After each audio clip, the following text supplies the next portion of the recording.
राम राम जी मित्रों, अब हम भगवत गीता के अध्याय 6 के श्लोक 41, 42 और 43 में प्रवेश करेंगे। भगवान श्री कृष्ण अर्जुन की शंकाओं का समाधान करते हुए कह रहे हैं, प्राप्य पुण्य कृताम लोकान उषित्वा शाश्वती समाह शुचीनाम श्रीमताम गेहे योग भ्रष्ट अभिजायते।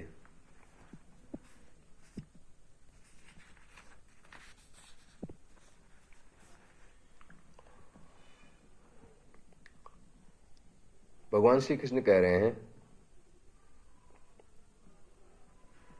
किंतु वह योग भ्रष्ट पुरुष, अर्थात जो पुरुष योग में आस्था तो रख रहा है लेकिन उसका मन वश में नहीं हुआ है, ऐसा पुरुष भी या ऐसी जीवात्मा भी पुण्यवानों के लोगों को अर्थात स्वर्गादि उत्तम लोगों को प्राप्त होकर उनमें बहुत वर्षों तक निवास करके फिर शुद्ध आचरण वाले श्रीमान पुरुषों के घर में जन्म लेता है। इसका मतलब ये हुआ कि अगर आपकी योग में आस्था है तो एक परिस्थिति बनती है आपकी, इस जन्म में नहीं तो अगले जन्म में आप ऐसे वातावरण में जन्म लेते हो जहाँ आपको योग के लिए आगे बढ़ने का मौका मिले। अगले श्लोक में भगवान श्री कृष्ण कह रहे हैं, अथवा योगी नाम एव कुले भवति श्रीमताम एतत् ही दुर्लभतरम लोके जन्मयत ईदृशम। अथवा वैराग्यवान पुरुष उन लोकों में न जाकर ज्ञानवान योगियों के ही कुल में जन्म लेता है, परंतु इस प्रकार जो यह जन्म है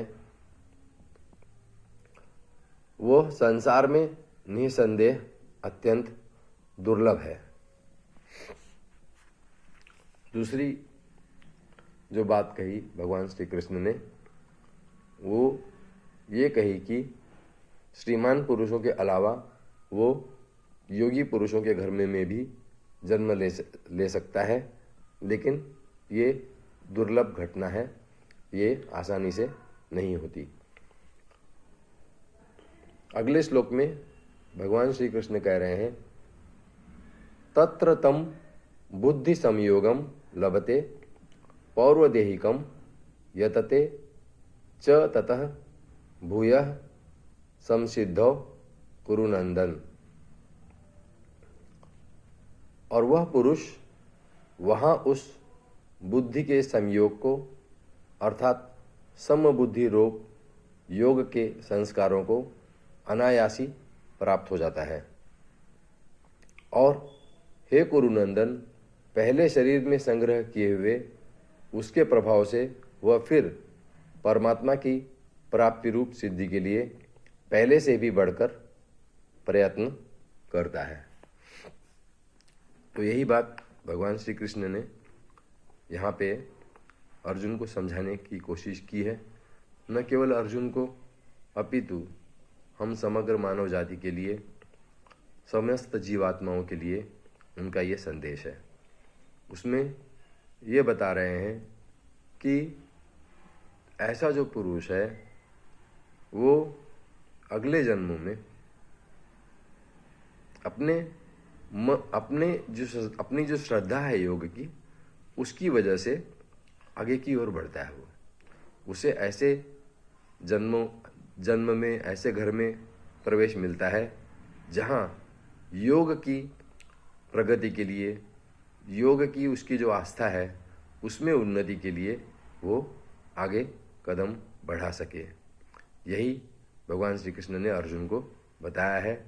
और इसका कुल तात्पर्य यह है कि हम सभी को योग की दिशा में अपने कदम को बढ़ाते रहना चाहिए। भले ही हमारा मन वश में ना आ सके, लेकिन हमें उसकी प्रतीक्षा करनी चाहिए। बस इतना ही। धन्यवाद। जय राम जी की।